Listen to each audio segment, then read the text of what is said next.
While it soared in the 1980s, the MP5 didn't take long to age. Slow reloads, issues with wet environments, and weight caused for a call for a new form of SMG that would rectify the many shortcomings of said MP5. Coming into the 1990s, the demands were set. People wanted something lightweight, reliable, and if someone could shove a 45 in there, that'd be awesome.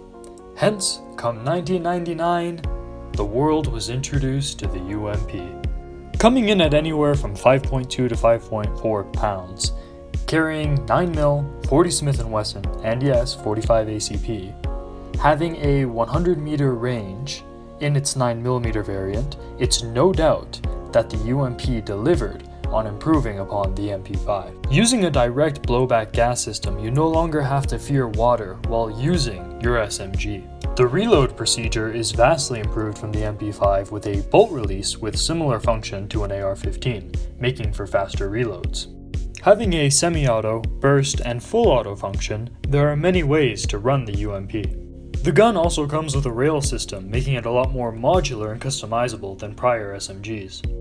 Now at this point you're probably thinking, Pliskin, if this gun is really that fantastic, how come it's nowhere near as iconic or used as the P90 or the SIG MCX or Scorpion EVO? And well, the UMP has one glaring flaw. While direct blowback makes this SMG a reliable beast, it will also kick your shoulder like one. Many operators run the UMP on the burst function, as full auto makes it nearly impossible to stay on target. This hasn't stopped the gun from making a dent in our culture, however. While incredibly rare on the civilian markets due to small PP gun laws, the UMP holds a strong presence in many police forces worldwide. Canada, Australia, and the United States domestic forces all make use of this SMG, showing that the obnoxious recoil isn't necessarily a deal breaker. Whenever the UMP shows up in a game, it usually gets a lot of love. For example, the obnoxious recoil is usually left out. The early days of PUBG went as far as to depict the UMP9 as a sniper, fully automatic in an SMG package, meaning you could slap a sniper scope on the UMP, use it at long ranges in full auto, and completely decimate other people that were using proper marksman rifles, or at least what the game defines as proper marksman rifles. This gun was completely broken. I actually made a video on it. Kinda regret it though, I miss the days where you could just run around with this overpowered beast of a gun. Even with the recent nerf that turns it into the UMP-45 and converts it into an SMG instead of a broken wonder weapon, the UMP is still a reliable gun in the game that I will always gravitate towards, and other people do. PUBG has given the UMP a lot of love over the years. Like many before me, I was introduced to the UMP in its 45 variant in Call of Duty Modern Warfare 2. Here it was a shredder at close ranges, with unrealistically generous depictions of the gun's recoil. It's at the point where you can challenge some rifles with this SMG. I wonder what it is about games and just making the UMP this overpowered beast of an SMG. While the newer Modern Warfare includes the harsh recoil of the UMP, it's not as exaggerated as it is in real life. However, this iteration is a closer to reality depiction of the UMP. However, like real life, many have the same complaint about the UMP in this game. It doesn't really seem to have a place. And you know what? They're not really too far off. When I look at the UMP's practical and digital interpretations, one word comes to mind: limited. The UMP didn't have a lot of time in the spotlight practically, as a few years before its creation, the world of SMGs had been revolutionized by the P90 and MP7, both of which are superior SMGs and weapons generally. You'd think that once the hype of the PDWs died down and we turned our attention back to traditional pistol caliber guns, the UMP would get its chance to shine.